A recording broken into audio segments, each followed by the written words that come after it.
Hello everyone, welcome to our channel Login It. In this video, I will guide you on how to activate your Bank of America credit card. If you want to activate your Bank of America credit card, this video is just for you. Follow the simple steps and you'll be able to do it. First of all, open any browser of your choice.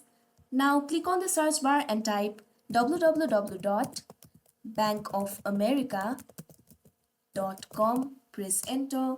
Now you can see here you're led to the official website of Bank of America. All you have to do is provide your credentials and log into your account. First of all, click on the user ID box and enter your username. Now click on the password box and enter the password. You can also save your user ID. Now all you have to do is click on this login option right over here. Then you'll be logged into your account. After you're logged into your account, on the main screen, click on the credit card account.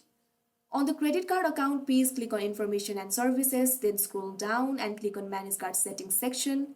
On the card settings, find the credit card and click on blue button Activate Card.